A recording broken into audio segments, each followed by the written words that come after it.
কি চোখ বুঝে যাবো কাটছো কেন? পান খাচ্ছ? হ্যাঁ, একটু নেশা খাচ্ছি। কারণ আমি কি পান খেতে পারি না? না না, পারবে না কেন? তুমি তো আগে খেতে তো, কিন্তু ছেড়েও তো দিয়েছিলে। হলো আসলে আজকে তো জীবনের সবচেয়ে বড় শখটা মিটলো না।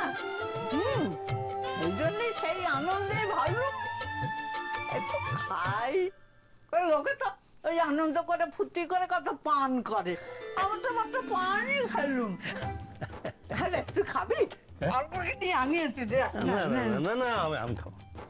আরে খা খা, শোন এই শেষবারের মতো ভাই বোনে এখানে আমরা পান খেলি, খা খা। এই শেষবারের মতো মানে? তুমি এখান থেকে চলে যাবে ভাবছো? কোথায় যাবে? যেখানে থেকে এলো সেখানেই চলে যাবে। তোমাকে যেতে দেবে নাকি? না রে ভাই, চলে যাওয়াই ভালো।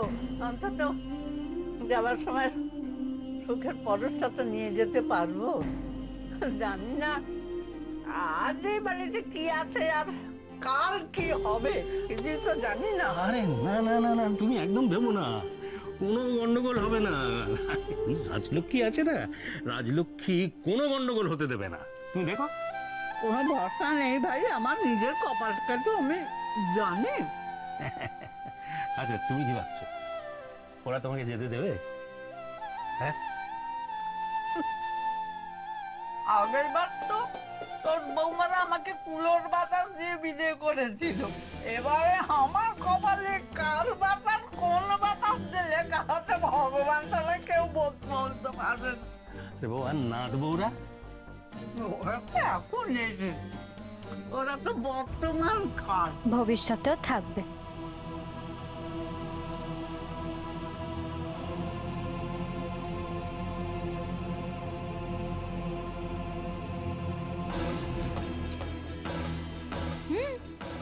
আপনার চার নাট বউ আর যেমন আছে কালও তাই থাকবে।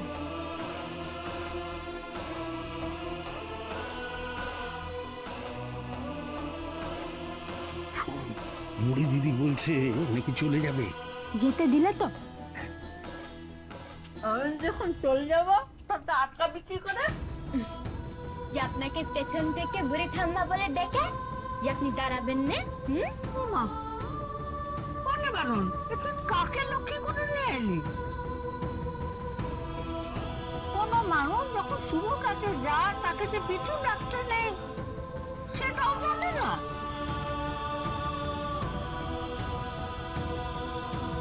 বুড়ি ঠাম্মি, যে আপনি বাড়ি থেকে চলে যাবেন সেটা শুভ কাজ